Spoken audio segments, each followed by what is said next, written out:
Les parcs canins, bonne idée ou carnage assuré?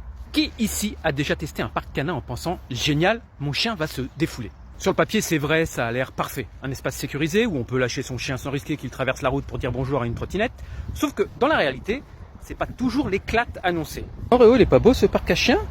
Bon, il n'y a pas beaucoup de copains, hein. Mais il est juste en train de se demander qu'est-ce que je fous là.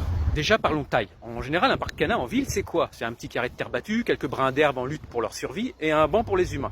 Clairement, si votre chien rêve de grands espaces, il risque de revoir ses ambitions à la baisse. Ensuite, l'ambiance. Parce que, oui, enfermer plusieurs chiens ensemble dans un espace clos, ça peut vite devenir compliqué. Imaginez une boîte de nuit où la sortie est condamnée. Sauf que là, personne ne boit un coup pour détendre l'atmosphère. Entre les chiens ultra sociaux qui veulent absolument dire bonjour, même quand l'autre ne veut pas, ceux qui défendent leur bout de terrain comme si c'était Versailles, et ceux qui ne savent pas comment interagir sans sauter sur tout ce qui bouge. On est sur un cocktail explosif. Et puis il y a toujours celui qui a trop d'énergie et qui transforme le parc en circuit de Formule 1. Le pire, certains pensent que ça suffit comme sortie. Non. Un chien a besoin d'explorer, de renifler, de marcher, pas juste de tourner en rond avec trois inconnus.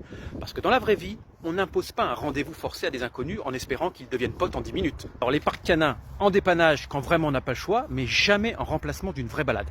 Parce qu'un chien bien dans sa tête, ce n'est pas un chien qui court en rond, c'est un chien qui découvre le monde. Et vous êtes plutôt team parc ou team balade?